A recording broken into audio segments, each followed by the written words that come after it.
Hello and a very good evening, and welcome back to AFC Newsday. It's been a while.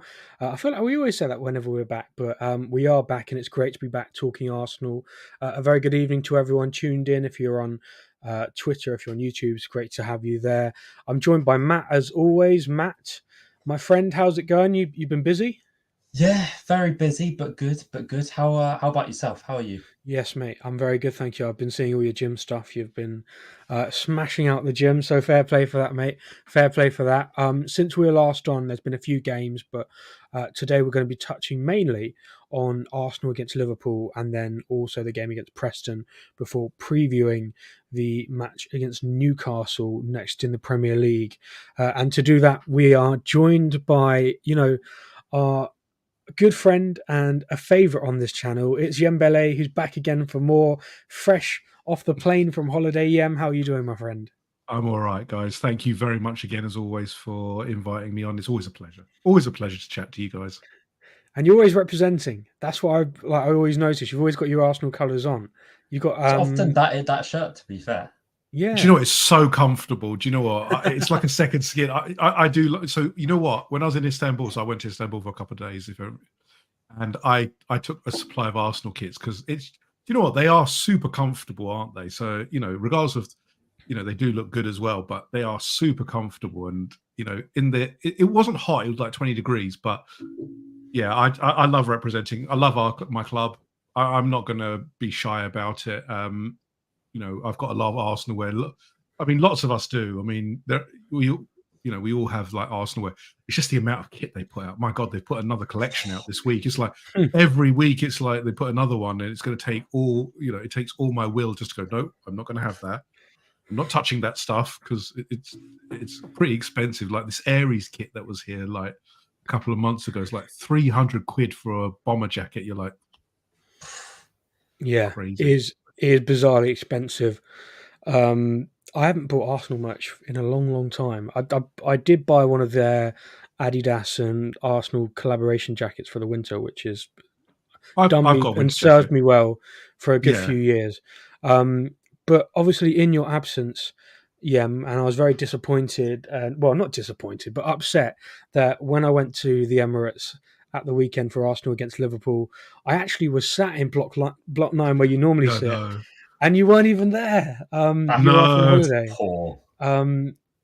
But we need to talk about that game, Arsenal against Liverpool. Uh, we'll touch on what it felt like from the Emirates to watch, and also what you guys made of it from watching it at home, Matt, and in Istanbul. Yem, I assume you watched it there, or you watched it when you came back. I watched bits of it. Do you know what? I actually, because I got no data, so I had a weird situation with Oh, my okay. phone out there, and I had no data, so I had to do it when I got back to the hotel. But as I was passing, like this cafe in Istanbul, I was like, I'm not going to watch the game. I'm not going to watch the game. I'm going to look at the score, then I'm going to go back. And then what happened as I was walking along? The game was on, and I was like, damn it, I have to look at it now, and I have to stay there. So I watched the second half. Yeah, But yeah, I caught the highlights. I watched the highlights. Obviously, Twitter was a buzz given what's happened in the game. So I caught up on everything and all the incidents, etc. So yeah, fully ready to dissect it with you guys. for sure.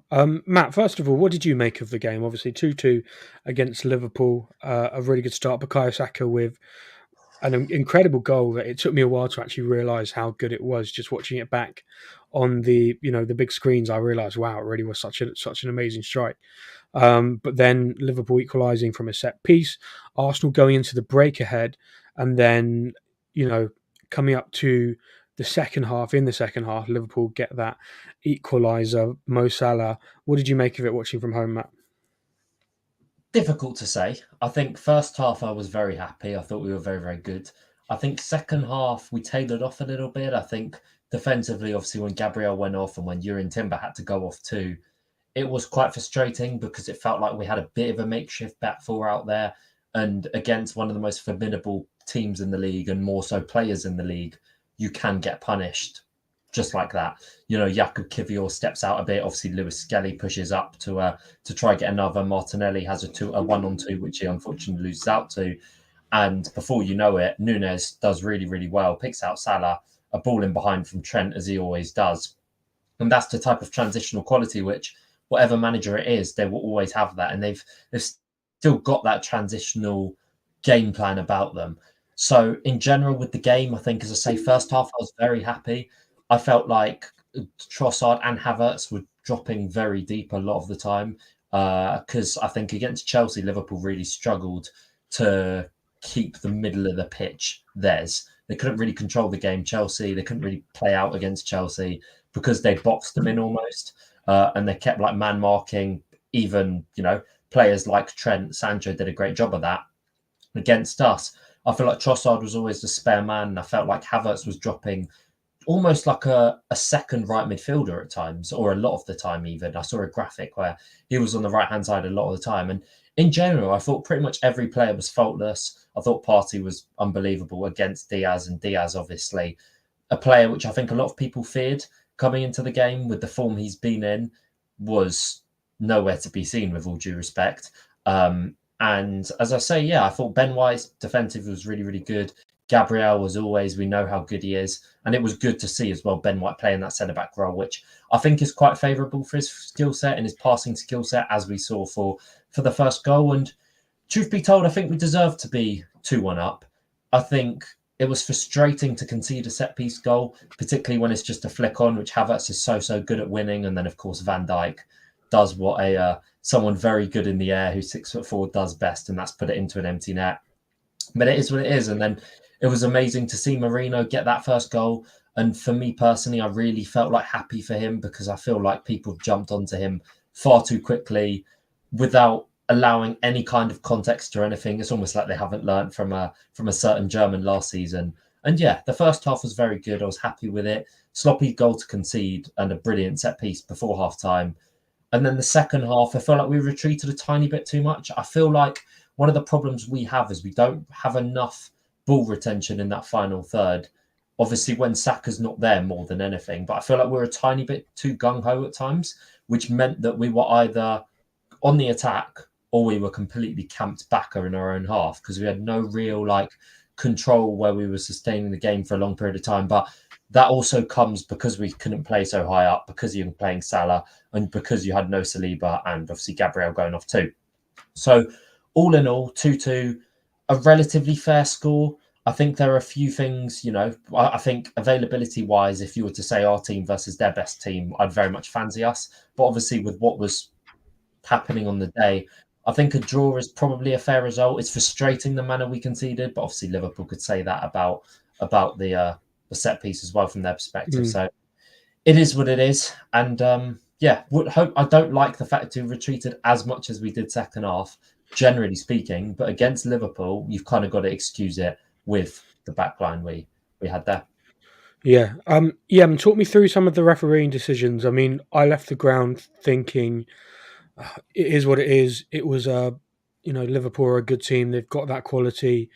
On a day when Arsenal had their full team, I think Arsenal would win that game pretty, not comfortably, but maybe by a couple of goals. From where you were watching the game, when you got the chance to watch some of the key decisions back as well, I mean, obviously the obvious ones that kind of came from the game was Martinelli being looked like it was fouled by Konate in the box.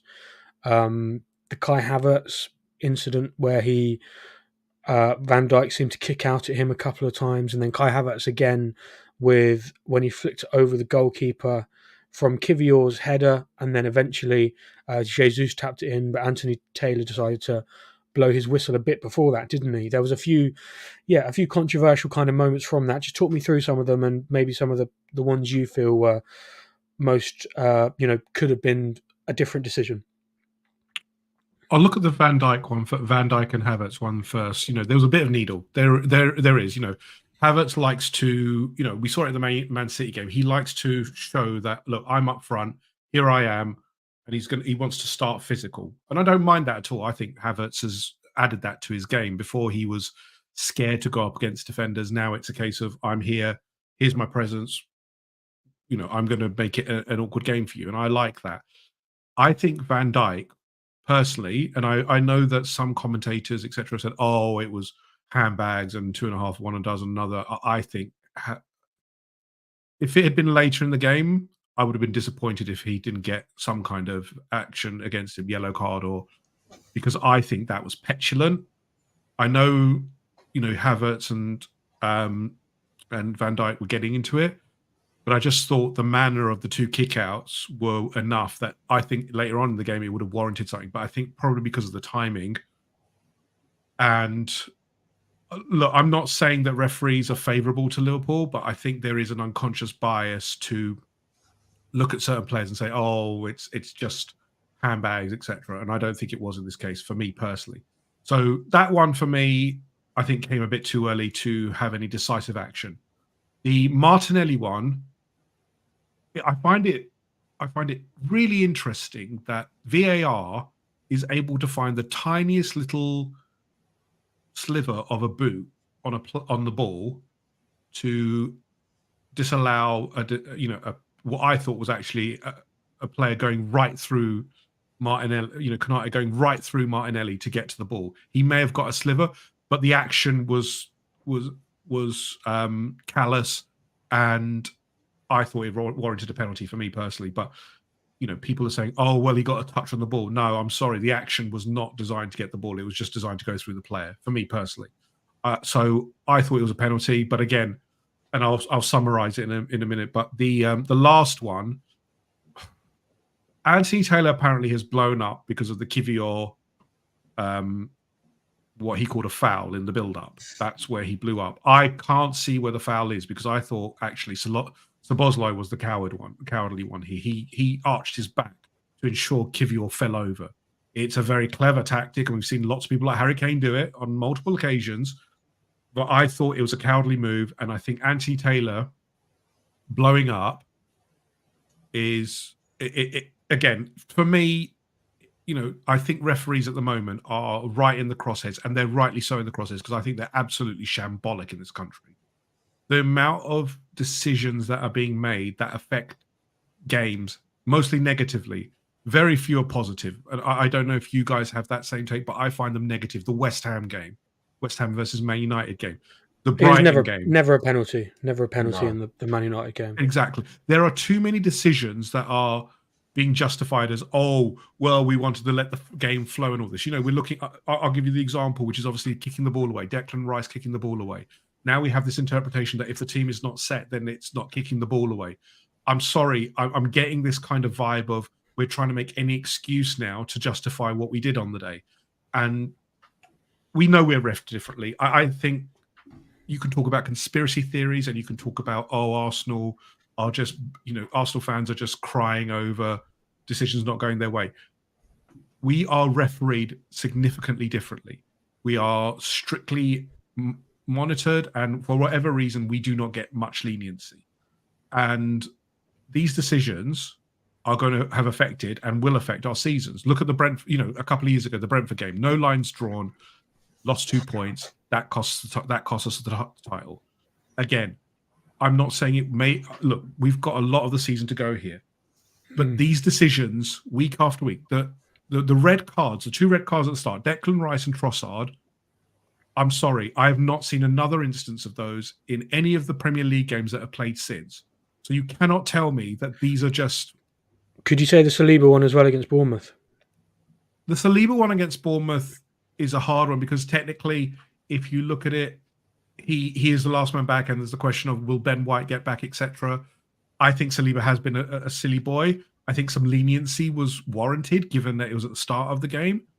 But again, you look at the Nicholas Jackson. You look at the was it Nicholas Jackson? There's a few others, wasn't there? Jota, tossing. Jota. So there's a number of them, and again, the PGMOL are providing excuses for, oh well, it was this and this, it's nitpicky and all this. But in fact, really, what it is well, it's Arsenal. They've been over aggressive. We're just going to look at it, and we're going to, typically more often than not, we will get on the end of the wrong end of the decision. I think the Saliba one was a red card, but you have to be a bit more lenient. When we've had this argument of it's for the good of the game, Michael Oliver said, "Oh, I'm not going to send Kovacic off." The 2 scandalous challenges against us in the Man City game at the Emirates because it's going to ruin the flow of the game. That's a BS argument, which then you can apply to a lot of games. because then, multiple decisions should not have happened. The Trossard one, you've gone in the biggest game of the year, you have literally sent off a player for something that they can't control, really, because every player, all of us have played football. How often than not, when the ref blows a whistle, we've kicked the ball because it's just autonomic. It's something you do. So I'm just a little bit. The Liverpool game, as Matt said, the Liverpool game was, Liverpool are very moments team. I find they create moments and they are very decisive when they get to it. The ball to Nunes and the squaring to Salah, you can't argue with that. But the decisions and the refereeing in the game is not to the standard I expect from the biggest league in the world, and I think we can all acknowledge that. Look at the El Clasico that followed it. The refereeing standard, if you watched it, was a different level. We need better referees. Howard Webb is now turning into this kind of personality, which is, I'm going to go on TV and justify myself and talk about this. Why is the head of the Referee Association going on a TV show, doing these TV shows and all this kind of stuff? Why are the referees, who are supposed to be, the Mr. Invisible on the pitch, they shouldn't even really be the center of attention, should be just refereeing the game to a consistent standard, etc. Why are the English referees getting involved in all of this stuff? Why is it every week we're talking about referee decisions? Because it makes things interesting in the game. That's rubbish. You're compromising the league's quality. We have the best league in the world. There's no doubt of that. Worst referees in the world. Do you not think, though, it gets to a point where it's almost too far gone?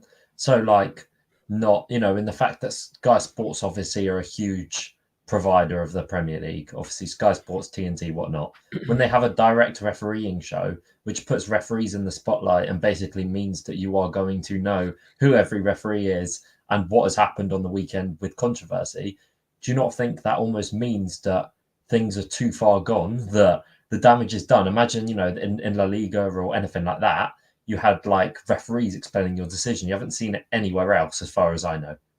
It is too far gone. That's the problem now. We've got referees are trying to be personalities.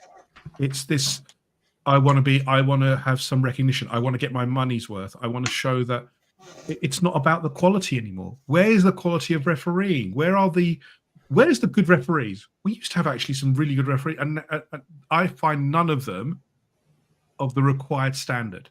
Michael Oliver is supposed to be our top referee. I'm sorry, not the required standard for me to be a top referee in the big games. It is a case of the league is being compromised every year by these decisions. And also as well, where's the semi-automated VAR?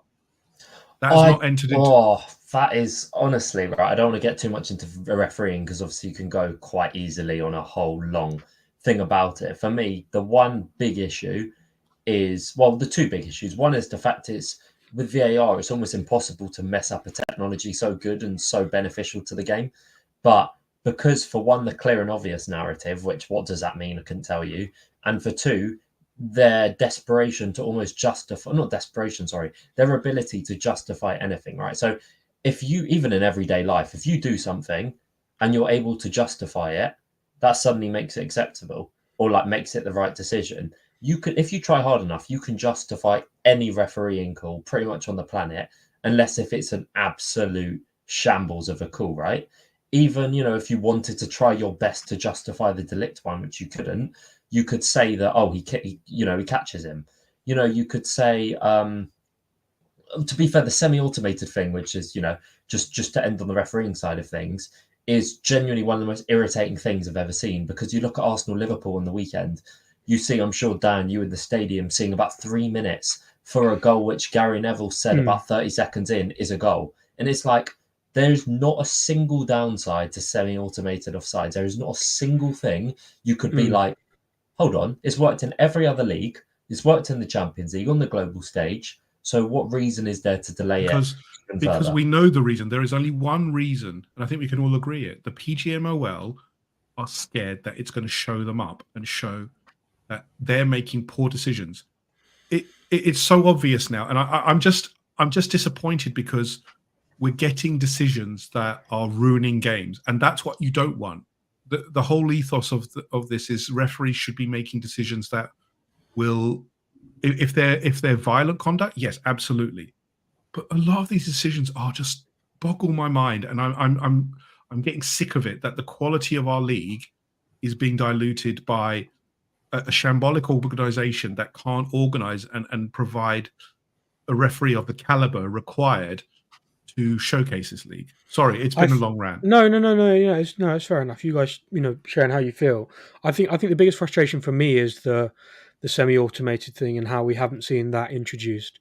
I think they said something like the technology needs to be reviewed or something like that, but then that confuses me because we had it in the World Cup and it worked really well in the World Cup, and we've seen it abroad as well. So I don't understand personally why that isn't able to be brought in quite speedily. So for me, that is the main frustration. Another one of the refereeing points from that Liverpool game as well, which a few of my friends who were at the game sat around the tunnel area kind of pointed out, was saying about how they felt Luis Diaz definitely should have at least got a booking. How he managed to leave that pitch without even a booking was a bit of a surprise after he made. Gabriel Jesus got one. I mean, this is the thing. Again, we know now that we are refereed differently. It's up to us now to take the refereeing out of the game. We have to be better now because unfortunately we are debilitated by, I think in every game we're going to get debilitated by poor decisions. And I'm worried the Newcastle game is a perfect example, and I'm sure we'll talk about it. But it's got that kind of mix of, oh, geez, you know, that we're talking about having 11 men on the pitch is kind of, it is not what I want to be talking about. I want to be talking about Arsenal winning games with style, purpose, or winning games with good play. But we're talking about, oh, we're down to 10 and now we're going to be doing this. You know, it's just frustrating because we should be further up the league. And I think we would have been given, you know, what would have happened. You know, the Bournemouth game is a perfect example of that.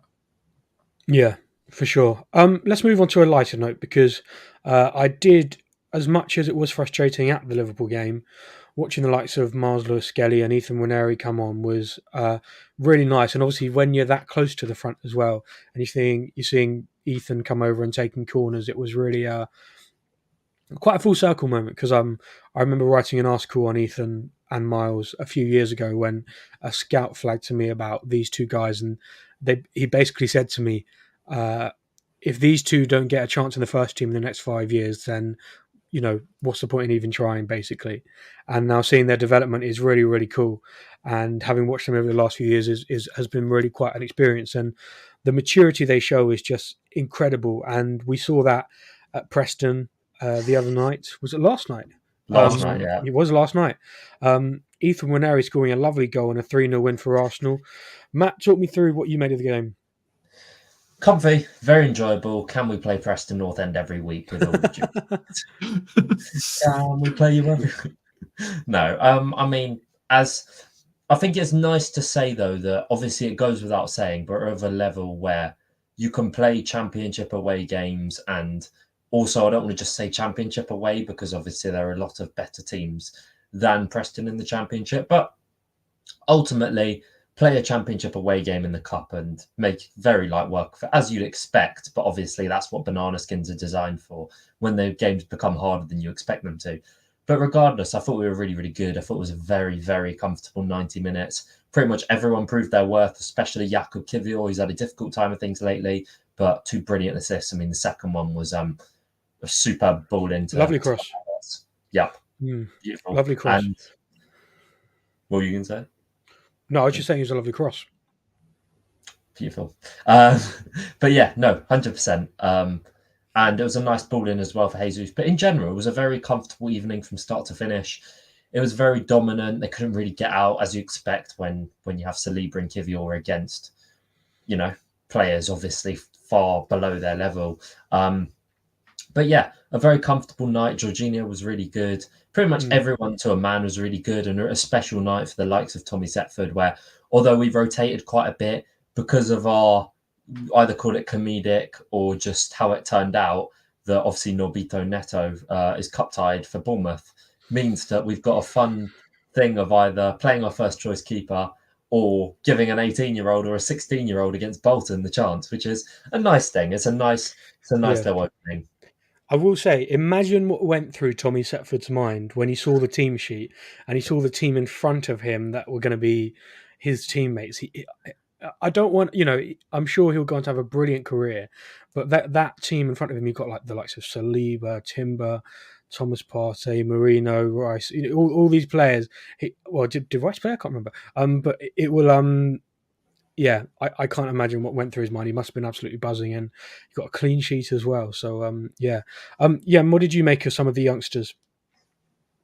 Well, we have to talk about Ethan Neri because, look, the fact is he is the standout candidate in our youth pool, if we call it that. And yesterday he did.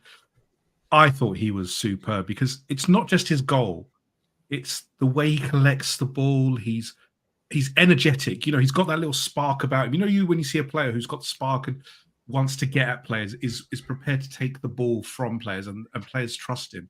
He's got that about him. He's 17 years old, but he's already got that he's got players, world-class players, who already trust him. He looks the part, and I know why people are clamoring for him to start games. I would love to see him start a game, but I'm also of the opinion, like Mikel has done, not to rush him in, because we've seen it before, what overexposure has done to players, And I think every game he's had, he's showing his quality.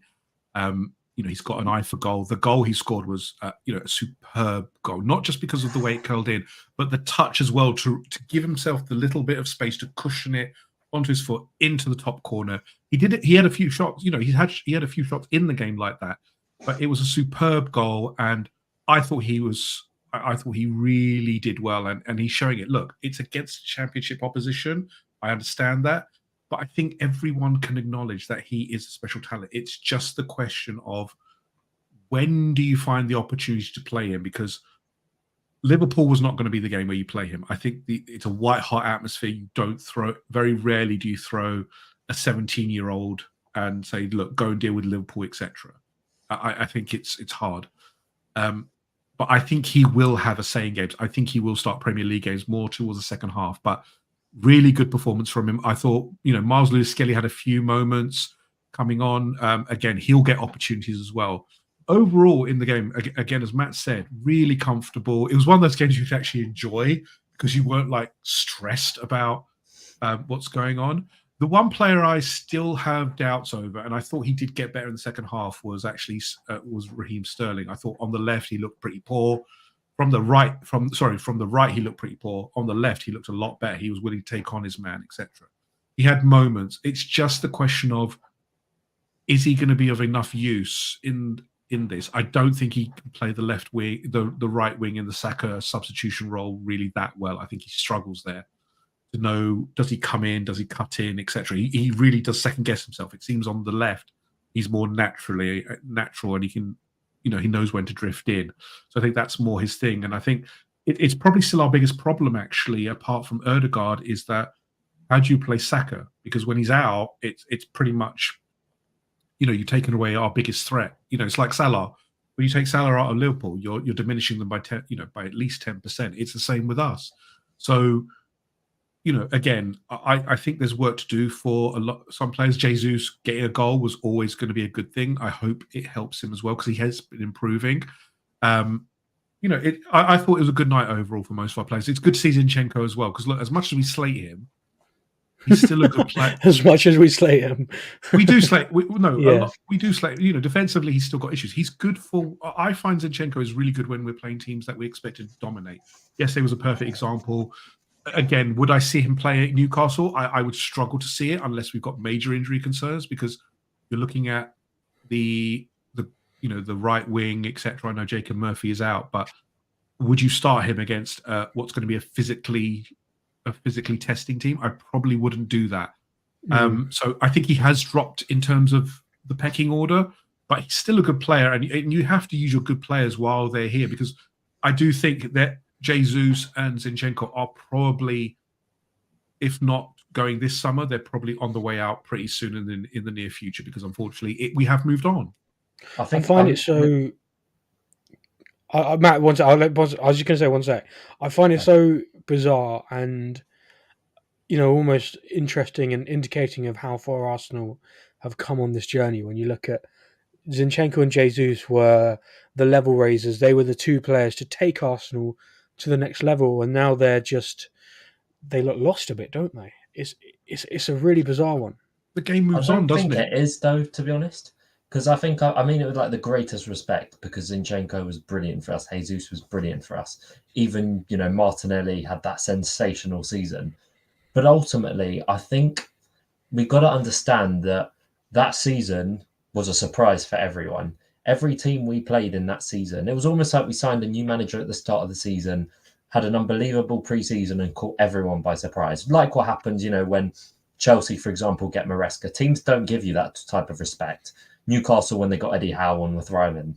When teams give you that respect, the spaces which Zinchenko has been exploiting by coming into the middle and doing great creatively are no longer there because teams are clogging the midfield and going directly to play against us. Sorry, directly to stop us than play against us. So as opposed to thinking, oh, Zinchenko's controlling the game from deep, Zinchenko now, if he takes one or too many touches, which he often, he likes to take quite a few touches on the ball, he won't just get punished, but teams will see him as a weakness.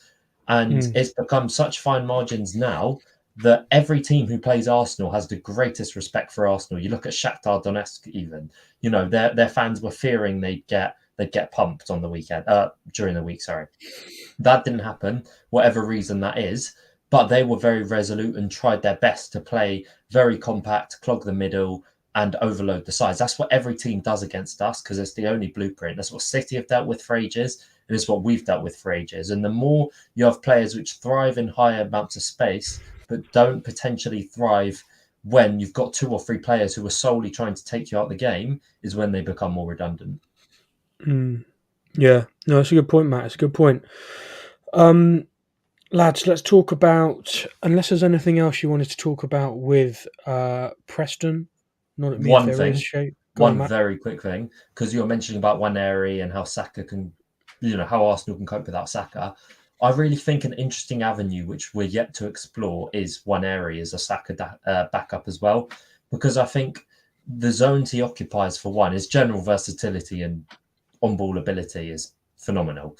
But I just think the way he takes his players on, he also has that Saka trait of almost just being completely unavoidable. So every time he gets a chance, he'll take it. Even that Leicester cameo, he comes on and lights Yeah, the world sure. up. Yeah, literally that, and then continues creating. And I think you look at, the profile he's not the same as Saka, as someone who properly manipulates one-on-one and uses his body incredibly well and always makes the right decision. But he's someone who's very good in the final third, very intelligent, really good bringing others into play, and is a great link-up man. So I very much feel that if we don't feel that Sterling's not the guy, if Jesus is, he's the obvious Saka backup. But if we need anyone else, I really do think Waneri as a right winger is a very interesting option to explore. I don't know if you boys agree with that, but I thought it was worth mentioning. Yeah, I don't know. I think I do wonder if he's got the physicality That's fair, yeah. and pace in some way. What he's really good at is he's got really quick acceleration, but he does still a lot of the time look like. I feel like me personally, I like him in the middle. I think that's where he's best, and I think it takes a lot of maturity, and you need that kind of man strength to be out there in the wide positions in the Premier League. That's my take. I don't know what you think, Yam. Yeah, I kind of agree. I think what Saka does really well is he is good at taking it on the half turn and driving at people.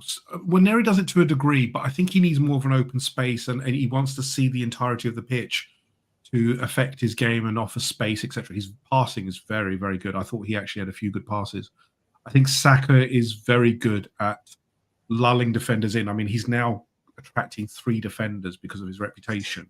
I think that helps other players come in, but he's also good at. He's become this kind of weapon, like into the Salah mold, where defenders fear when he gets in near the box, etc. I don't think Waneri has that. He doesn't look like he's that kind of player to me. I don't think he's got that kind of build to allow it. He's very stocky. He's still got growing to do. This is the problem. We don't know what kind of player he's going to be because, like Yamal, like all these players, 16 to 20, you are changing. Your body type changes. Look what happened to Emil Smith-Rowe, unfortunately. There's room to change, and I think this is what Mikel is slightly concerned around, is that you overexpose a player, which he had to do with Emil Smith-Rowe because he had no choice because there was no one else. But the overexposure can lead to problems in development, etc. So I don't see him being a left winger. I think right winger. Right wing, right inside forward. You know, the kind that drifts in. But I think he's that Martin Odegaard role. I think he's got that Martin Odegaard role to a T. He's a controller. He likes to control the game, to be that kind of impetus within the game. And I think Saka can be that impetus. It can do that impetus role very well from the right wing. I think Waneri would struggle just given his attributes, and that's nothing to slight him. He could probably play there and do a decent job, but is that where his talents are going to be fully recognised? I don't think so. I think Mikel knows where to play him. Yeah, I wouldn't say, as I say, I wouldn't say that's like his best role at all. I think the only concern which I'd have, if just ending on this interesting hypothetical, because obviously if we were struggling in the right hand side and Erdogan's fully firing and whatnot, he's not going to get dropped, and you've got a physically imposing midfield elsewhere. I think the only regard I'd be like more concerned about is just his back to goal play, just because, as you say, the sheer amount of quality and load which Saka takes away from him. A game like Bournemouth, for example, was a huge game. We really missed that because Bournemouth made the pitch so small, so compact, and were on us so quickly that Trossard, for example, simply, not that many players do, but he simply did not have that ability to take the ball with his back to goal and turn players. He took the ball with his back to goal, struggled with the first touch, and then gets closed down, and that's the difference. So I do completely understand why you'd have reservations, but it's early days, as you say, so a long way to go. Yeah, for sure. Lads, we will not, we won't go on for too much longer, but I do want to talk about Newcastle and what looks over the horizon for Arsenal. Hopefully, based off Mikel Arteta's comments, we're not too far away from seeing Martin Odegaard back in the squad, at least. Newcastle might come a bit too soon for him, but a few games after that, we could potentially see him back. I saw some rumours that Gabriel, his injury wasn't thought to be as serious and he could have played in the Preston game, but they decided to rest him. So we'll see about that one. Calafiori, again, hopefully in a few weeks, we'll see him back into the fold. And then you just want Arsenal to kind of continue to build really with fitness. And I think Jurriën Timber, I hope he's okay, because for some reason about 65, 70 minutes every game at the moment, he seems to be coming off with some like bad cramps, doesn't he? Yeah, but think about it. He's had an ACL injury. Oh, yeah. And we tried to bring him slowly, but he's that kind of, I've also noticed that Jurriën Timber is super aggressive. I love it, but it's so super aggressive that he may overextend himself. And I think that maybe he's like a dog with a bone. He just wants to keep going and going and going. He's full pelt. He doesn't really slow down, I've noticed. And that may lead to the cramping. Against Liverpool, when you're going up against Salah, you're not exactly going to be like, oh, I can take a break here. Just ease off a little bit and all that. So I think he's, again, the cramping one against Liverpool, totally understandable. When you've come back after an injury, they rushed him back. I think yesterday was actually a really good maneuver by Mikel just to get him off at 45, rotate him, because we are going to need. Look, the fact is, he is the most versatile player. So depending on how we look at this weekend, if Gabriel is fit with Saliba, it's a no-brainer. He has to start. But I don't have any problem with Gakpo Kibio starting either, because I think he hasn't done anything wrong. But then Jurriën Timber should be playing left back if we haven't got if we haven't got Calafiori, for example, which it doesn't look like, and Ben White to the right. So, we need Jurriën Timber because his versatility is so key to how we do it, because he's not just good. He's good everywhere he plays, and we need that kind of thing, especially against a physical team like Newcastle. I think there's one interesting thing as well, I was just thinking of now. I feel like Arsenal very much still need a fullback, like, an out-and-out type of fullback. I guess more in like the Tierney mould if you're talking about players at the club, which he is still there. Be interesting to see if he plays any more minutes. But I think what I was also just thinking about now is how, Ben White, for example, has obviously struggled with fitness. And he obviously struggles one-on-one, particularly when he's struggling with fitness against quicker players. But as a centre-back, he just looked completely at home. And I feel like a centre-back role for those players who are not, so to speak, struggling with injuries or anything like that. But I feel like it's a lot less demanding than that full-back position. So I think, even like Timber, for example, will have less of a demand when he's playing as a centre-back for us than when he's playing as a full-back. And I think White is in the exact same mould. So if we could, get another fullback in who's very athletic and more of a traditional. thing is, we have one. He's just injured all the time. As soon as Yeah. you got Tommy Asu. As soon as look, the man is made of cheese. Reliable one, should I say? Yeah, but that's very hard because again, if you look at it, Calafiori for the last season, I know he's had injuries in the past. Calafiori had a full season last season. I think the problem is obviously As a centre back, though, to be fair.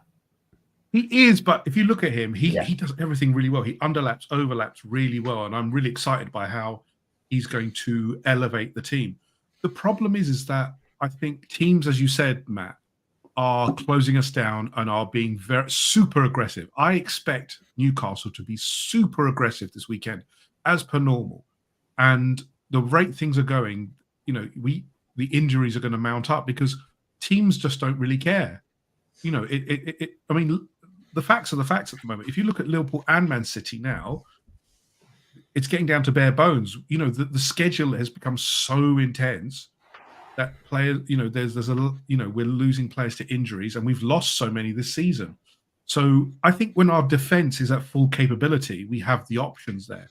I don't think we're a team that will really do the overlapping so much. I think Calafiori is probably the only one who can do it with any reasonable talent. I think Ben White does it to a degree very well, but as you said, Matt, he's struggling with just general fitness, and I think he does look a shade off the pace because I think he's being asked to do more things than he can do. I think he's carrying something quite significant. We'll see this weekend, but Gabriel has to play. If Gabriel's fit, it's not even a question. He has to start. And then maybe Yakub will go to left back because he hasn't done anything wrong. I think he's been superb, actually. Yeah, I'm with you. I think the worry for me is Ben White as well, because Mikel Arteta said in his presser afterwards about, it sounded a bit more morbid than what I'm sure it was, but he said we lost Ben during the game against Preston. No, sorry, the game Liverpool game. Yeah, right towards I think the end. Load management. I think he's being load managed because you can tell that we have rushed players back. We're kind of bandaging them up and just sending them out. If everything was equal, we'd be rotating a lot more, but unfortunately we can't because of what's happening, suspensions and injuries. But look, even if he's at half pace, he still will give us something. And as well, I think Anthony Gordon may be out for the weekend as well. I think he played yesterday, so I think he'll be fine. Is it? But even then, Ben White is still a top-notch player to have there. But we'll see. I mean, that's the problem. We want our two centre-backs there, certainly, because if Isak plays, again, he had a bit of a niggle. You just want the best, our top players, because Newcastle is not going to be easy. 12:30 Saturday. I hate 12:30s on Saturdays with Arsenal. It just does my head in. But Newcastle's probably one of the better ones, though, in terms of atmosphere, in terms of them being that up for it. I know it's. I don't want them to be up for it. I don't want them to be up for it. I want them to be crying. And I hate. Yeah, that's what I mean. Yeah, like 5:30 screams like last season. Under the lights, all out at us. Fans are up for it. 12:30. Yeah, they played because they played their full team. It looked like a fairly full 11 yesterday. Isak and Anthony Gordon, etc. So that bodes well because we rested players. It's good that we actually managed to rotate rest players. It's a tough game. Newcastle is no doubt a tough game, and we have to win because unfortunately the facts are the facts. We've drawn too many games, and we've lost. Here. We have to start getting some wins together, and it's a hard run that we're on. You've got Newcastle, Inter Milan in the week, Chelsea away next weekend, but we have to pick up points because if we want to be in this title race, these are where you're going to have to do it. You're going to have to be physically strong. We already know what game Newcastle play. They will try and outmuscle us, but I think we've got the midfield to cope with that. I think, as you said, Matt, the amount of stick Mourinho has got is I don't get it. Mourinho. Mikel Mourinho, I think, is a solid buy for us. He's not going to be anything spectacular. He's not going to be the wizard in the midfield, but what he is superbly solid. I think he's had a pass rate of 96% or something like that. So I have no doubts what he is. He is a consistent cog, which we actually need. We kind of need that kind of Xhaka player who's going to deliver consistently. Martinelli needs it. And so I think at least we have options in the midfield as well to compete physically. You can either have Partey, Marino, or Declan Rice. Declan Rice has to play as a 6. I'm convinced of that now. I think as a 6, he is so much better than what he is at 8. I know he can run for days, but I think the whole 8 thing, though, sorry, just to quickly add as well, I think the whole 8 thing goes back to what I was saying earlier, though.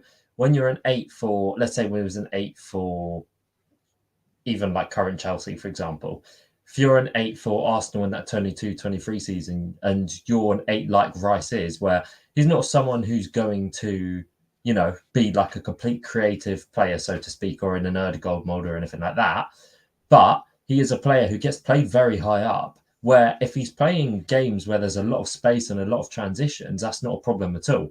But if he's playing games where there's next to no space, then he's essentially right up there. We've got no one to defend transitions as well as he can when he's one of the very best in the world. And it becomes a net negative where, although his ball striking is great and he's got some decent link up and passing range, it becomes a bit redundant because of how little space he has to operate.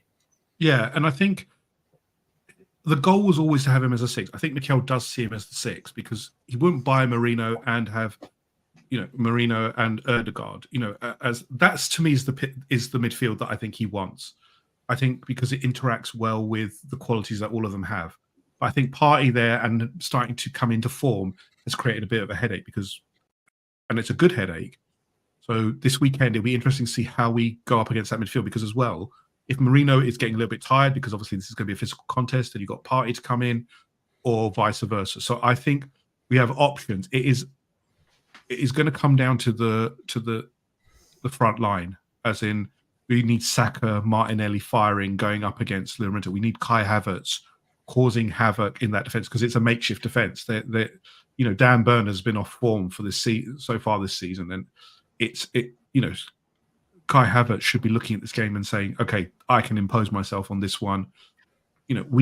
For me, we should be winning this game. This is, Newcastle are a good team, but are they the team that got to the Champions League with a 4th place? No, they are. I think Eddie Howe has been, like every manager, a lot of managers have this kind of peak where they're reaching. I think they're reaching that peak, and I think fans are starting to get a little bit on Eddie Howe's back, wrongfully. But I think the lack of investment as well in Newcastle is starting to bite as well with PSR, etc. So I think we should be going there to win this weekend. They did have some financial restrictions, didn't they, over the summer with their buys? So they did, and obviously they went for that. Mark Gahey signing, yeah. I think they're also struggling because I think the Saudi investment has started to dry up just because of different priorities. Because clearly, when they were bought, everyone thought, "Oh, we're going to be printing money to buy transfers." I think it's been a little bit more subdued than what I thought even it would be. I just don't think they have that much of a plan B. Like, I think if you look at what Newcastle thrived off, it was like heavy transitions, catching teams high up. But when teams, as I said about like respect, teams have respect for Newcastle after they got Champions League and whatnot. Even teams having a moderate amount of respect, there's less gaps in the middle. They don't set up like they do Arsenal or City, for example, but there's less gaps in the middle. And they're not the most creative side who, are sustaining pressure constantly. They almost thrive off the crowd, thrive off winning the ball high up. And when you have certain players also a tiny bit more out of form, and they don't really have the ability to control games and dominate games and put teams to the sword, is really caught up to them. But I think on like the Arsenal side, I just want to ask you, Dan, we're about 11 or 12 games into the season by the time we've played Newcastle and Chelsea. That would have been Newcastle away, Chelsea away, Spurs away, City away, Liverpool at home, Bournemouth away, Brighton at home even. How much of an advantage do you think that is later on? Obviously, there's other difficult games, and it's all about Arsenal sticking in and getting some good form together and getting as close as they can to City and Liverpool. And obviously the same question to you, Jan, but how much of an advantage do you think it is that Arsenal have got so many really difficult fixtures ticked off their list, whereas City have still got to play Liverpool? That's guaranteed drop points. City have got to play, obviously, United, which is the only team who have it out for them properly, both home and away with a new management and whatnot. Yeah. No, I think it is. It's an interesting one, isn't it? Because if you had those fixtures later on, it's almost an impossible question, because if Arsenal had those fixtures later on in the season with a fully fit and firing team, then maybe they'd pick up more points. But I guess it's nice to get them out of the way mentally. There's still some some really tough places to go, and it's a long old season, isn't it? So we do have a long way to go. Yeah, unless you wanted to add any more to that, I think we're going to wrap up the stream with some score predictions. I'll let you think that. I'll go 2-1 Arsenal. 2-1 Arsenal. I think we have to win this weekend. We cannot afford to lose or draw this one. We've had, as you both said, look, we've had tough games, but the facts are the facts. We've dropped too many points, I think, still at this point in the season. Maybe not through our own fault, but we've got to start getting wins, and we've got to get wins against these teams that are, we've got one against Aston Villa. We still got to build that, that run together that will show that we're in the title race, because we're 5 points behind now. That's still a big gap. I know City have got injuries, and maybe that will come to the fore shortly. But we've got to win this weekend, and it's going to be a physical contest. I think Arsenal know this already, but we've rested players. We should be confident in ourselves. That we can beat these teams because we've got the quality in abundance. So for me, 2-1. 2-1. Okay, I agree with you. I think from the point of view, Arsenal should absolutely be winning this game. Matt, how do you see this game going? I'm going for a 2-0, but my sole objective is to keep 11 men on the pitch and then go from there. So this is really bad when we're saying the sole objective is to keep it. If we get 11 men, that's all. That's a win for me. Yeah, 0-0, 11 men v 11 men. No, it's just hilarious. Just don't be stupid. Look, the fact is, as I said, we're different. Don't be stupid. Just keep it calm. Pass the ball, as you said, Matt. Newcastle are not a dominating team. You have to. They're going to try and make it awkward. Control the ball, and then you'll win the game. That's all we have to do. Don't rise into it, because that's what they want. They want you to rise up to their antics. Bruno Guimaraes is going to be elbowing and trying to niggle it through the whole game. That's what he does. Well, he can try that, but it's a 12:30 atmosphere. They're all going to be asleep, and then he won't get any momentum off it. So. Yeah, well, that'd be nice, wouldn't it? Gents, it's been a pleasure as always to speak to you both. If you are watching back, make sure to leave a comment. There's 100 people tuned in at the moment. Thank you very much to everyone tuned in. If you're watching on YouTube, then as always, please do make sure to subscribe to the channel, because that is much appreciated by all of us. Thank you very much for tuning in. We'll be back hopefully next week. The week after, we will wait and see, but we've got some special guests coming onto the channel as well. Yem, you are obviously a very special guest to us. However, we've got some more people coming on as well, so make sure to subscribe and stick around for that. But Matt, Yem, thank you very much for joining us. Thank you very much for watching, and we will catch you very soon.